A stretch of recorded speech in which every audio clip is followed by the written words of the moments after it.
Happy Lawyer Project. I'm your host, Akoma Moronu, and I created this show to help lawyers find happiness in life with a law degree. Together with my guests, we provide the knowledge, skills, insight, inspiration, and encouragement you need to find your happy. Today's episode is brought to you by our sponsors over at Felix Gray Glasses. I fell in love with my Felix Grays when I was sitting in a CLE and I didn't have that headache I usually get from squinting to read the slides. Felix Grays are a stylish way to decrease digital eye strain. If you're anything like me, you're familiar with the dry eyes, headaches, and blurry vision that is all too common at the end of a long day. And these glasses have fixed all of that for me. If you're interested in learning more, head over to felixgrayglasses.com/happylawyer to let them know I sent you.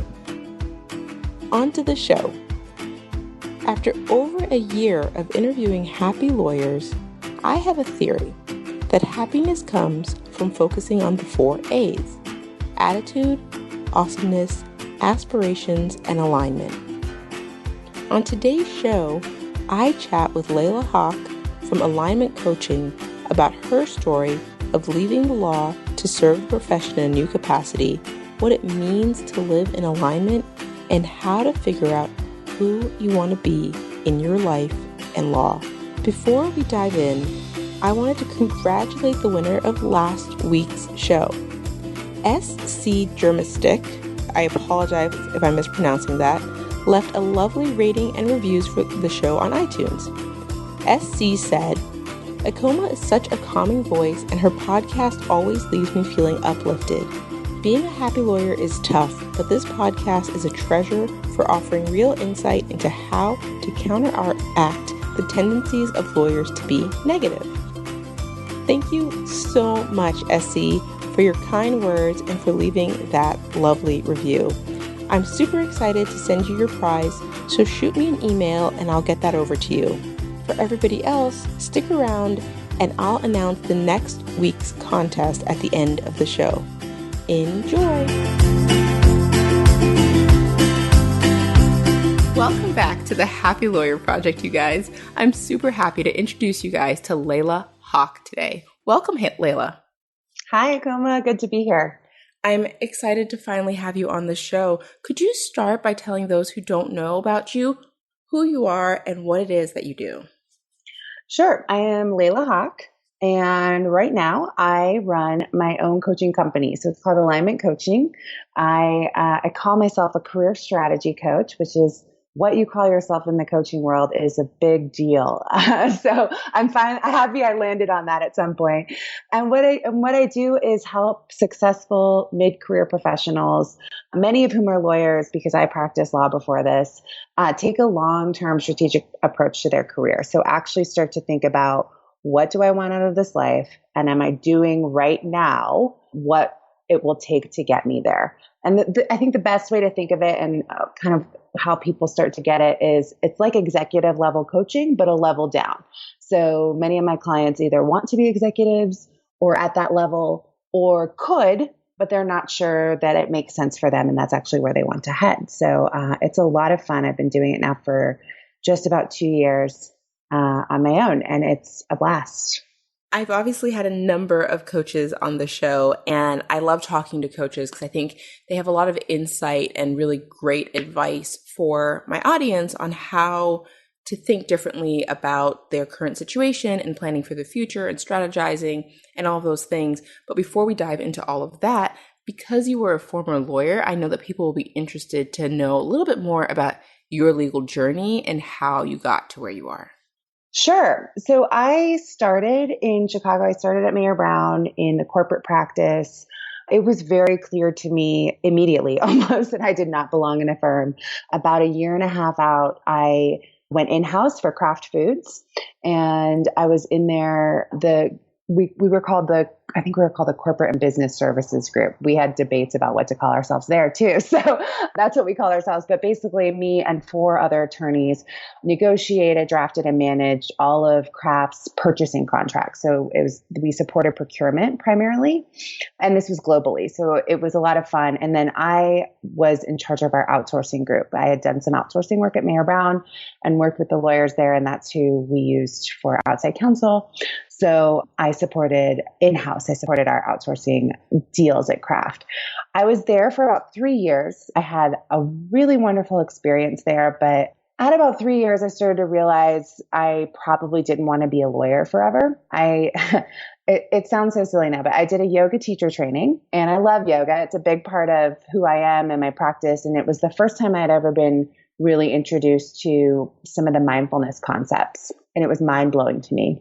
And after the yoga teacher training, I'm a huge optimist. I was like, I just got to practice a couple more years, pay off some student loans, and then I'm going to go be a yoga teacher. It's going to be great. It's going to be exactly what I want, and I'll be so happy. And I thought about that for a few seconds and realized that really wasn't what I wanted. It wasn't going to lead to the life that I really wanted, the lifestyle I had wanted for myself in the future. And money was, of course, a part of it, but it was really more than that. It was the schedule. It was the churning that yoga teachers have to do. So I didn't pursue that immediately. My husband and I decided to move to Denver about 5 years ago now. I was in-house here for an oil and gas company. They had never had a U.S. attorney, though they did over $2 billion a year in annual revenue in the U.S. So I came in and kind of was cleaning house for 3 years. And the work was very similar to what I was doing at Kraft, but the culture was a lot different. And it really highlighted that I did not want to be in the law. They were my legal team was sort of grooming me for general counsel, if not there somewhere. And I realized I didn't want that. So I kind of went back to the yoga thing. Okay, well, what is it about yoga training teaching that's so interesting to me? And it was really the impact it had on my life. And I wanted to be able to have that impact on other people's lives. And I realized that yoga wasn't probably the best way. In truth, I was having wine with a friend. She was a full-time yoga teacher. She had practiced law for 5 years before at firms. And I was pumping her for information. Okay, so how did you do it? How much did you have in student loans? How much did you have saved? What were the logistics behind your exit? And she said something just very offhand. She said, well, I had a coaching business. And I was like, coaching? What's that? I'm like, you can't mean life coaching. That's not what this is. And so I went back to work for the next 3 days and researched coaching and found out what it was. It was generally life coaching, but there's a lot of different avenues and different ways to take it. The more I researched, the more I thought, okay, this is what I want to do. Even if I don't end up doing this kind of gives me, or doing that coaching, this gives me a backdoor opportunity to get more into professional development, maybe some diversity officer roles. And that's really what I was looking at. I started my coaching training in 2014, and I really loved coaching, surprisingly to me. So I decided to start my own business. So I started my own business. It's been almost 3 years since I started my business and just over 2 years since I quit practicing full time. And one of the things that I get a lot when I tell people, I used to be a lawyer, now I'm a coach. They're like, wow, what a big jump. That's so different. And to me, it's really not that different. When I was in-house counsel, your client comes to you and they have a problem that they need your help solving, and they have a goal. They have someplace where they want to be, and you have to make sure that they don't do it in a risky or idiotic way, right? And that's really what I do with my clients now. Many of my clients don't know what their goals are. So we start with what is your goal and making that really intentional, but then help them get there. So it's really, to me, it's a very similar skill set. It's just about a topic that is much more interesting to me and the lifestyle that I want to live because I'm running my own business. So it's a lot of fun. So there are a couple points I want to touch on in there before we move on. And the first of which is you mentioned that in the first, almost immediately, you knew that big law was not for you. And then at the end of your journey, you kind of knew immediately that coaching was something you really enjoyed. So I'd be interested if you could kind of share a little bit about how you knew so immediately and why you didn't know that before. Like, did you not have the right expectations or just not really know how you yourself would respond to the culture once you got there? And then was it just who you are now that made you more self-aware that you could find coaching for yourself? Or what did it feel like to be in something that felt different from that initial experience? That's a good question. So I was really young when I started at Coma. I was 24 when I started practicing law. And my dad jokes all the time. He's like, I met him when I was 16, so that's a whole different story. But he always jokes, when I met you, you said, the first time I met you, you said you wanted to be a big law firm lawyer in a big city, and you did it. So I think what got me there was the idea of being this high-powered, super professional woman and playing that game, right? That looks so sexy on TV and never really felt that way. So that game really was enticing to me. Once I got there, I just never really understood why people were so stressed out. To me, I mean, every day I remember thinking, we're not saving lives here. Why are we freaking out about signature pages? Why am I so worried about putting this in the wrong folder? And it all just seemed really silly to me. And that's really what it came down to. It just wasn't right for me. The law firm culture, I'm sure you've talked about this and digested this a lot, but billing hours also was not great for me. I've always been a really efficient worker.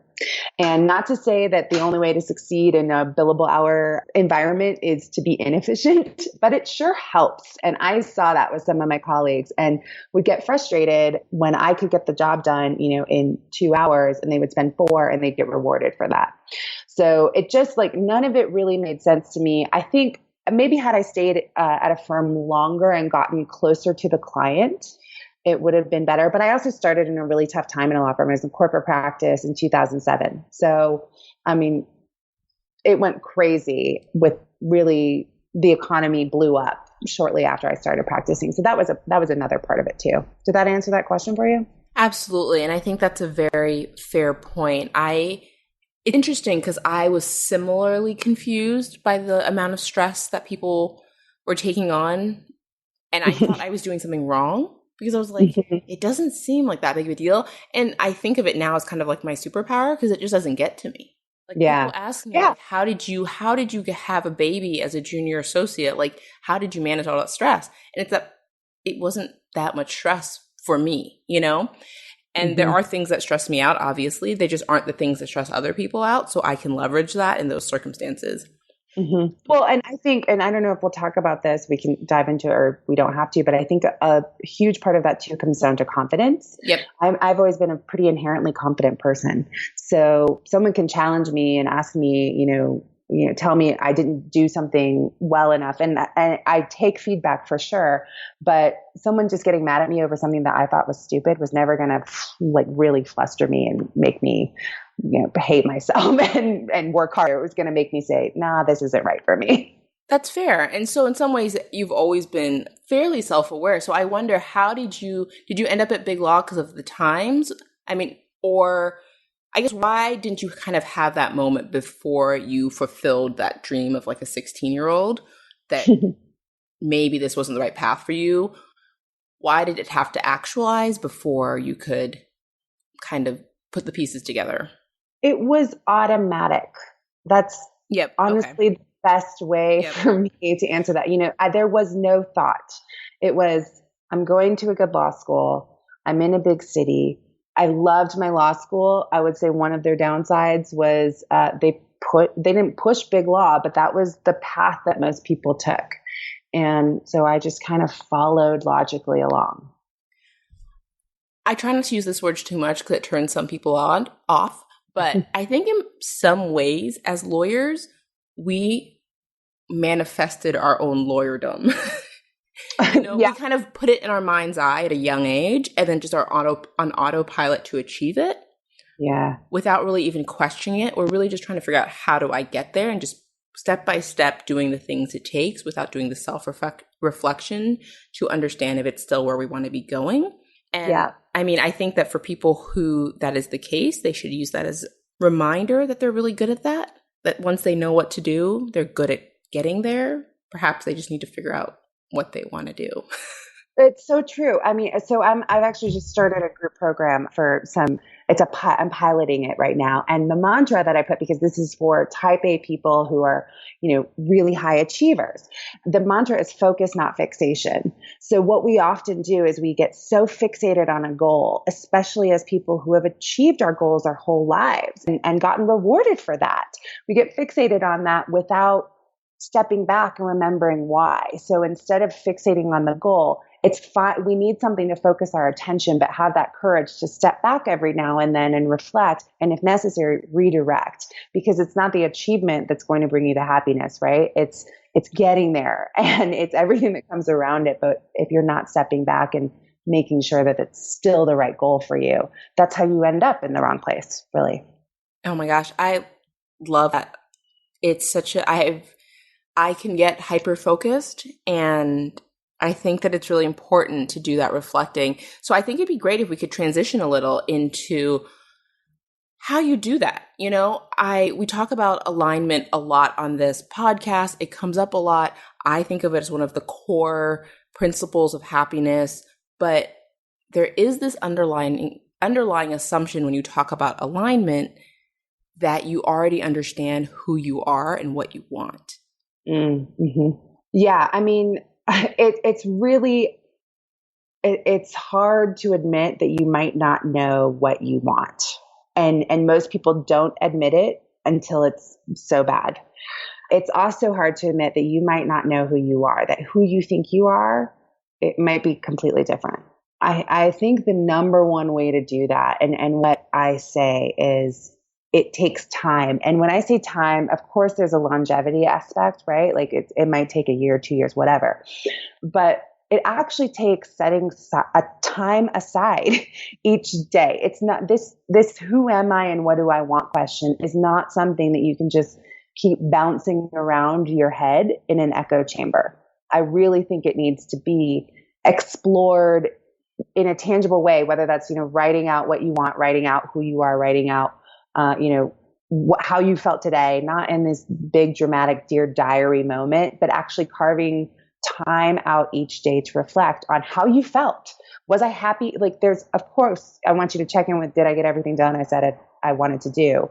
But was I happy with who I was when I did it? And if not, what would have been better? And so I can change it tomorrow. Oh, that's such great advice. And I don't think people check in enough with how they feel about their choices. Because sometimes you get everything done, you still don't feel that great. You don't feel that accomplished. Exactly. You don't feel like you're moving towards anything. You feel like you're just kind of running in place. And sometimes you get nothing done and you feel fantastic. And at the end of the day, I know it's going to sound like shallow, but we just want to feel like feel good in our lives, Yeah. I just listened to the Book of Joy, and it's really great. It's a conversation between Desmond Tutu and the Dalai Lama. Have you listened to it? Oh my gosh, yes. And did you do the audiobook? Yeah. I love the accents too. I think it really brings it to life for me. Absolutely. And the giggling, and you can really hear that these are joyful people. But how often the Dalai Lama comes back to this concept, look, all beings, humans or not, just want to avoid suffering. And at the end of the day, you got to ask yourself, did I suffer today? And if so, how can I change it? And I also think it's so interesting because on Brene Brown's work on suffering, like so much of suffering is in our mind and the way we reflect on our own experiences. Yeah. So it's that dissonance between who we think we have to be and who we are. I think that's a lot of it. Yeah, absolutely. Or what our expectations are of what we thought the experience was going to be and then what it actually was. We expected to get rewarded and instead we got punished. And that moment in time is over. That moment in time is past. Even maybe the repercussions of it have passed, but we replay it in our minds over and over and over. And we suffer because of it. Yeah. Absolutely. I mean, the quote is out there, and I'm sure many of your listeners have heard it, but it's really true, right? Pain is inevitable. We're going to have bad things happen to our lives, but the suffering that goes along with it, we're in control of. That's optional. And that's just all about the story that we're layering onto that pain. Absolutely. And it's important to also note that the goal is not to never have suffering, right? Like, it's not that we want to have this like blissed out, kind of almost drug induced like euphoria all the time. It's to really understand that you're in control and that sometimes you want to be in that moment and in that feeling of suffering and kind of work through that pain. And other times it's just not worth it. Sometimes it's past and it's, not really serving you anymore to feel that feeling. And that's how I reflect on it. I like to think it's, is this feeling serving me? And if it's not, what can I do to move on to the next feeling? Yeah, that's perfect. And I mean, I'm so glad that you bring that up because I do a lot of work with mindfulness with my clients and I given some workshops on it. And the question I inevitably get from lawyers on mindfulness is, so doesn't this help like loosen or dull some of the edges for lawyers? Like I'm a litigator. I need to be sharp and I need to be really like aggressive, and mindfulness I think will make me lose my edge. Mm-hmm. And you said it right. It's a choice. And so the way that I describe it is mindfulness gives you the choice to the whole range of spectrum of your emotions. So it's like installing a dimmer switch on your emotions. So you're not just on and off, but you get to choose along the spectrum of what's going to be the most productive response to this situation for me moving forward. And sometimes, like you said, it is to mourn or be angry. I mean, look, I wallow in anger plenty and it's productive because it gets me moving. But, at a certain point, you make a choice to get out of that. Absolutely. And I love that dimmer switch analogy because I often get the same question. And, people send me articles and they say, there's this article that shows that negative people do better in law school or that critical people excel better as lawyers. And, take that for what it is. Like, fine. I don't know what they want me to say because if that's true, it's true. But so you get to choose. I get to be unhappy and be a better lawyer, perhaps. Yeah. Or I could be happy and be a slightly worse lawyer, but still be a lawyer. And, I don't know what they want me to argue against at that point because at the end of the day, you still have to live your experience. And so it's still a choice, right? I'm choosing to hold on to that pessimism and hold on to that critical part of myself to the exclusion of my own happiness in order for a possibly marginal better professional performance. And if that's the choice you want to make, at least stand in that choice and just do it. Right. And that is so fine. If that's what you want to do, like you said, do it. That's great. Yep. Don't fault you at all, but don't bitch about it. Exactly. You made the choice. Exactly.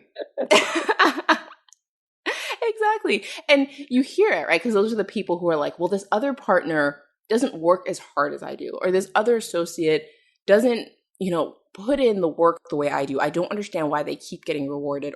And that's how you're not happy with your own choice. Yeah, it's true.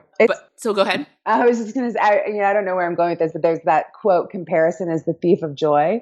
But it's almost like you're pointing out that your lack of joy can be like reflected in your comparison or something along that. You kind of flipped it a little bit. But. Yeah, no, in some ways it highlights or puts a spotlight on maybe an area in which you don't feel 100% kind of empowered by your choice. Mm-hmm. So I think that's really interesting. And I mean, I could talk about this forever, but I think it would be really interesting for my listeners if you've talked about writing a little bit, but for people who really do feel like they've lost touch with who they are because they got on that track to being a lawyer and they set it in their mind's eye so long ago that they've forgotten what brings them joy or what they enjoy and who they are. How do you even begin that process of uncovering that? I think it helps to remember. And, I hear you saying, well, what if they can't? Look, I'm a cynic, right? I'm a lawyer. I'm a little cynical. I was at a coaching workshop, and the woman who was leading it, had us write this timeline of our lives. What were the big moments that defined your lives? And then go in a different color and write, what you doing at the time, what was bringing you joy. And this was right after I had quit practicing and I was starting my coaching business. And it was so interesting actually to me to see how many of the things that have brought me joy for, let's say up until I was 20, I had let go for some reason. It was singing. I used to sing all the time. And even if I wasn't singing like in a choir, in a theater performance, I would sing at home all the time. And I wasn't doing that ever. I wasn't singing in the car. And it's little things like that if you start to remember what made you who you are today, all of those experiences, and what were the most joyful moments of your life. And I'm not saying that if you were, let's say you're a lacrosse player in high school and you love that, you don't have to go join a lacrosse team. What was the element of that brought it to you? Was it the physicality? Was it being on a team? And how can you get just one more dose of that in your life right now? See if that's it and start to build that joy. And what I hear you saying is that it really is a process and that it isn't a simple process. It's not, I did lacrosse, so let's go do lacrosse and lacrosse will bring me joy again. It's really uncovering what about that time and that activity or that experience brought you joy, and slowly rediscovering how you can recreate and reintroduce those things into your life. Yes. Yeah. I mean, it's exploration. And this is for the joyful side of your life, the outside of work side, but this works within your career too, right? You want to dip a toe into something that you think is it, experience it for a little bit and see if that was it. And if not, okay, well, what was the element that was missing? And it is a process. It's a lifelong process because that's going to shift too, of course. Right now, it's still fun to sing in the car. I don't sound terrible. In 10 years, I might sound terrible. And that might not be the thing that brings me joy. But it really is the exploration and remembering who you've always been, not just who you are right now. I've actually just recently finished the book Algorithms to Live By, and it's a book about kind of neurobiology and neuroscience and how the mind works. And one of the things that they talk about in the book is that idea of exploration.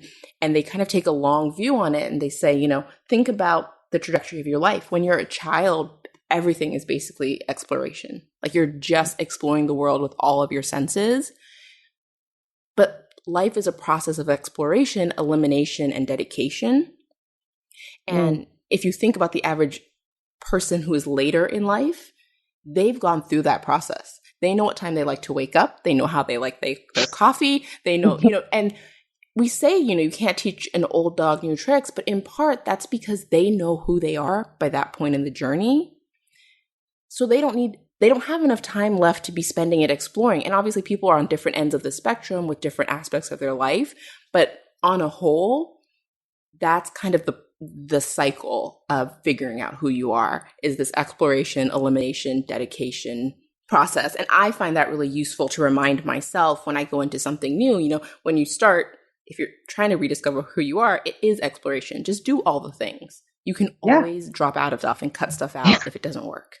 Yeah. I love that. That's a great cycle. And so interesting. I think where the reflection really comes in is if you think this is what's working, like I know I like to wake up at 6 a.m, but something's not working for you right now. Well, just play with waking up at 7 instead, right? You just have to do it for a week, see how it goes. And I like that word. I mean, exploration is the word because you don't have to commit to everything you try. You're just trying it and you can back off. What do you think it is about lawyers that, and I don't know if this is true of other professions because I've never been in any other profession really, that we feel that once we make a decision, it's going to be forever? Oh, wow. That's a great question. I mean, a part of it, I think, is going to come down to our risk-averse natures, right? So I was a political economy major in undergrad, and I don't remember a ton about economics, but I have realized recently how much it shaped my viewpoint of incentivization. And if you don't have a grasp of economics or you're not familiar with the concept of sunk costs, then it's really easy to just commit to something that you've said yes to. So I think that's a part of it. And is not recognizing that sunk costs are sunk, whether they're whether they're going to be fruitful or not, they're gone. So you can change direction. I think another part is most lawyers have done well in their lives. Of course, there are some bad lawyers out there, but most people have done pretty well to get to that point. And to turn around can feel like failure. Or to admit that where I am and what I've been working so hard for isn't right feels like I didn't know what I was doing all along. Yes. So much yes to that. Yeah. So I think that's a big part of it. And then the other thing that popped into my head is are called upon and trained to be experts. And so I think that whole, I didn't know what I was doing all along. If I can't be an expert of myself, how can my clients or anyone else ever trust me again? So that fear enters in again of looking less competent no matter what you're doing. So how do you coach your clients who want, if you're climbing up a ladder and you're halfway through the wrong ladder, it can feel like starting all over to come back down and start over. How do you kind of help people work through that resistance? So I am a firm believer that most of our skills in today's working world, lawyer skills or a host of other professional skills, are very transferable.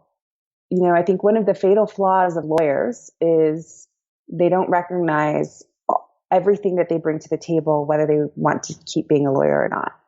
So I'm a big fan of Cal Newport. He's written a book, Deep Work. Yeah. And such a good book. Such a good book. Yeah. And his first book, did you read his first book, So Good They Can't Ignore You? Yeah. And he talks about career capital. And I really love that concept because that is, the ladder analogy was great. How do you convince people to go back down and switch ladders? I don't think you have to go down. You might have to go a couple rungs down and step over, but you've got to figure out and this is where the reflection and support from others really becomes imperative. You got to figure out what your transferable skills are and how you can use them in a different setting. Because if you've been working for more than 3 to 5 years, you've got them, and they can shift it and they can set you up on the right path. The other thing that amazes me is how scared people are to be different from others in a particular field. So let's say, you're a lawyer. Let's say you want to become a finance person and you go and you create a resume that looks like everyone else who's in the finance field.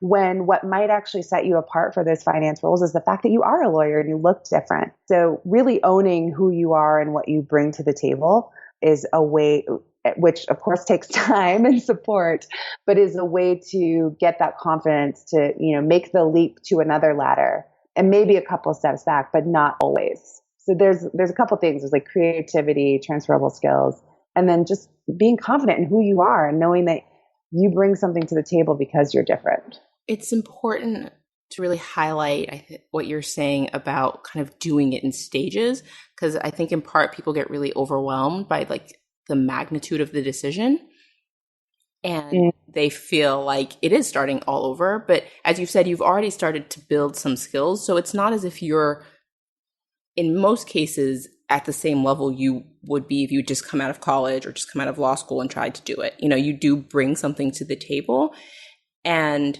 also having the humility to say, I may not be an expert, but what I lack in expertise, I bring an interest and passion, which I no longer have for this thing I'm currently doing. Mm-hmm. And that counts for something.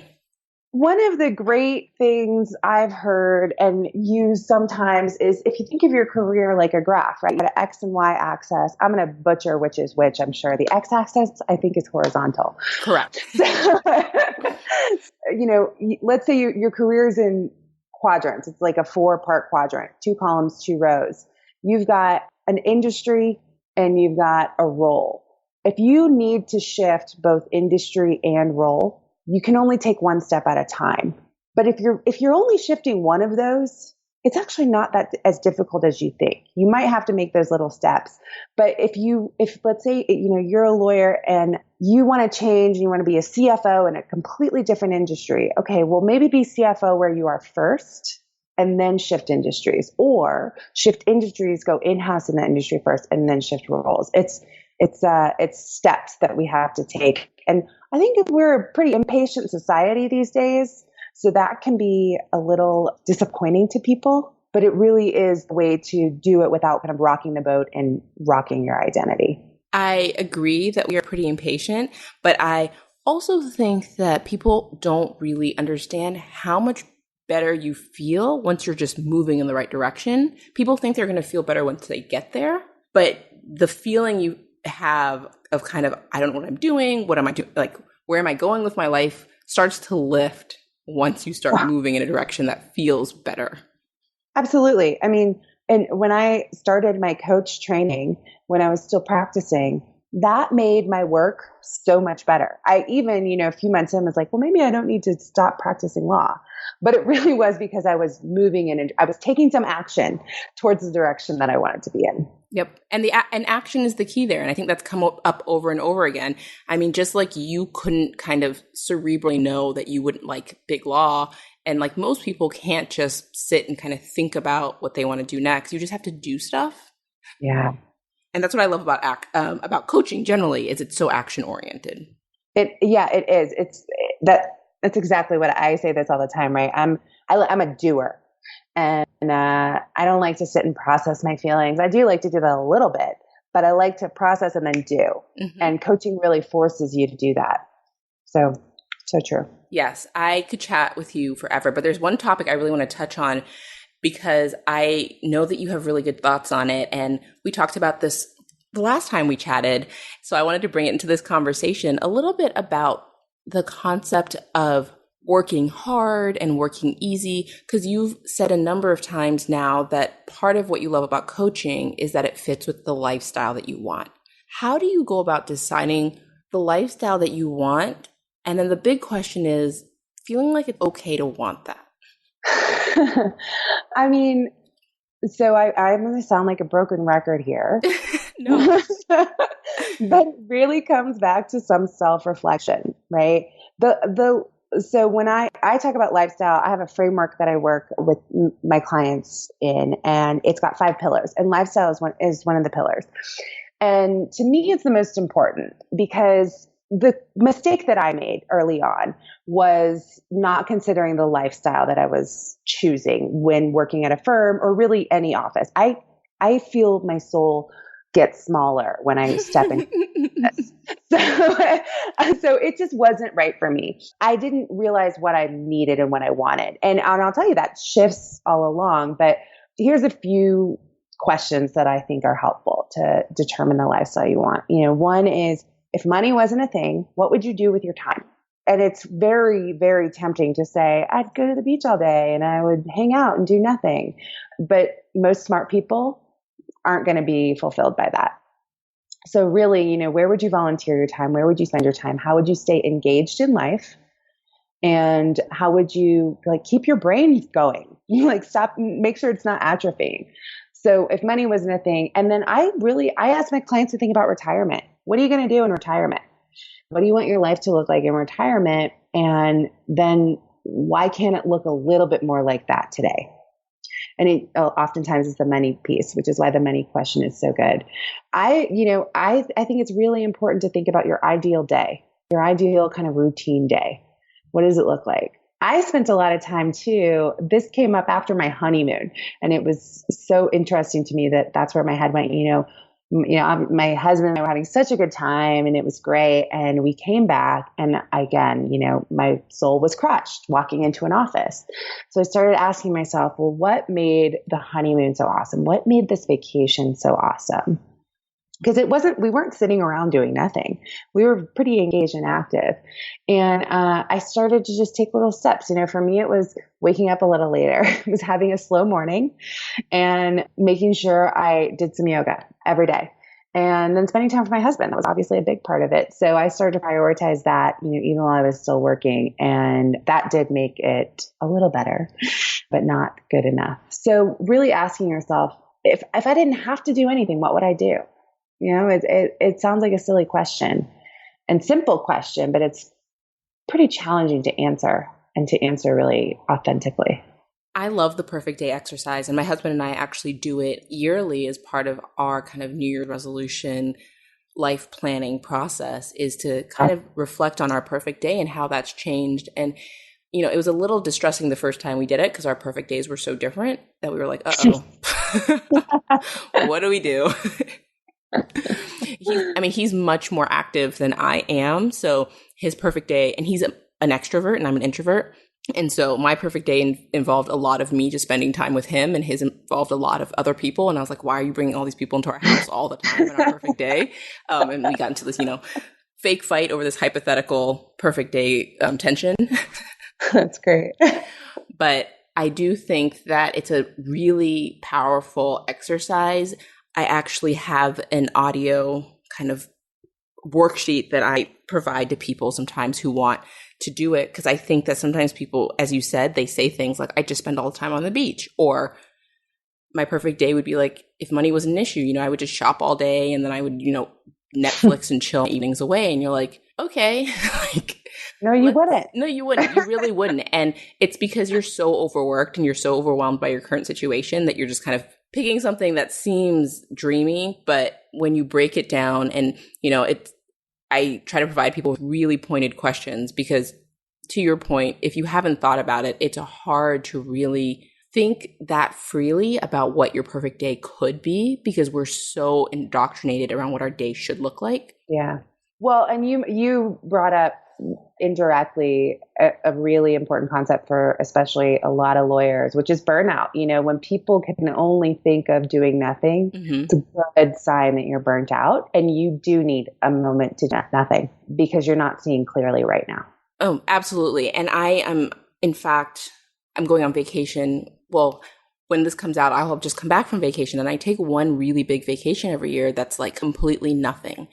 Like, I don't do tours, I don't see museums, I just eat and chill. And it's just thinking and re-energizing. And, I just need that time where I'm not playing anything or trying to engage like culturally in in the world. Well, and that's so smart, because there's different types of vacations, right? And this one is your pause. And then aren't you kind of excited to get back to work after that? Oh, absolutely. And also just dive back into my life. Like, I just feel ready to do stuff again, because I also am a doer. Like, I like being productive, and almost to a fault, I, in fact, value productivity a little too highly these days. But so when I come back from vacation, it is nice, and I do have the energy to dive back into my life. So yeah, I agree on all counts. And I'm looking at the time, and I know that you have lots to do. So I want to give you an opportunity to chat a little bit more about what you have going on over at Alignment Coaching. Thanks. Yeah. So my primary offerings is my individual coaching, and it's really great. I have changed the structure a little bit recently based on client feedback and what I've seen work well. It's really career strategy focused. And then for those who are looking for a bigger change, career direction. They're really the same process. That's the big secret. But it's a lot of fun. So that's the primary thing going on right now. I'm building a new group program. So I'm piloting it right now with some former clients and colleagues to make sure that it works, to make sure that it's going to be valuable when it rolls out, because a lot of group programs fall flat, especially for, smart achievers like us, like my clients. And I want to make sure that this is going to be useful for those who join it. So that's been really exciting. And just got some fun talks coming up. I'm doing a talk on navigating your change, the group program, and then a couple of other talks I'll be doing next year are called Flow Your Career. So I'm really digging into the concept of flow, which is usually talked about on a micro level when it comes to activities, but trying to find that kind of macro flow in your career. So that's really what the structure is all around. And it's been a lot of fun to pilot the group program, but also to see it with my individual clients. Wonderful. And did you share kind of the links and places people can follow you online? Yeah, my website is alignment-coaching.com. You can find me online on LinkedIn, just Leila Hock, Hock, and the first name's Leila. And on Facebook, my page is Alignment Coaching with Leila Hock. I'm also on Instagram. It's at alignment_Hock. So many different characters in this world. But the best way is to sign up for my email list. When you sign up, you get a guide that talks about the framework that I mentioned earlier for how to structure your career. And I'll be in your inbox just twice a month, no more. And I really do try to make sure it's providing value for you. So every article is hopefully trying to shift your view a little bit, like your podcast is doing, and or add some value, something new you can think of, or a new way to approach your career. So that's really the best way, is to sign up for the email list. Wonderful. And I will include links to all of those things in the show notes this episode at thehappylawyerproject.com. So you guys can check that out over there if you didn't catch all of the different variations. So much. Yes. Yeah. Well, it's so hard to get kind of the clean sweep on your brand. Mm-hmm. And especially when it's your name, I think it's especially difficult. I haven't had that challenge, but I can imagine it's harder for other people. I don't have that challenge as much as others either. So, and alignment coaching, maybe I should have just gone with Leila Hock, but this is where we are now. So fair enough. So I just want to say thank you so much for being a part of this project and sharing your story with my listeners today. And before I let you go, I'd love to ask you one last question, which I ask every guest on my show, which is, what do you think separates lawyers who are happy from lawyers who struggle to find happiness in life with a law degree? I think it's self-awareness and creativity, knowing what makes you happy and then having the courage to go get it, but also understanding that your career can be so much more than just the logical progression of your resume. You can make big shifts. You can make little shifts that end up being huge for you. So you don't have to just follow the path like everyone else has done it, because there isn't a path that everyone else has done. What looks like it might be logical from the outside, I'm sure those people have made what felt like huge shifts to them. So know yourself and know what's out there. Wonderful advice. Thank you so much for being on today. Thank you, Wilma. Thanks so much for listening. First and foremost, I want to thank our sponsors, Felix Gray Glasses. Here at the Happy Lawyer Project, we pride ourselves on only partnering with products that we truly feel will improve the lives of our listeners. So we're super happy to have them on board, and we invite you guys to head on over to felixgrayglasses.com/happy lawyer to see if they'd be a good fit for you. Last but not least, if you want to be in the running to win this week's prize, head over to iTunes and leave a rating and review for the show. It really only takes about a minute, and it would mean so much to me, and it would put you in the running to win a book. I'm going to put up for grabs any of the books that were mentioned by last week's guest, Avery Blank or Leila, on today's show, and I'll announce the winners on the next show. Until next time, lawyers.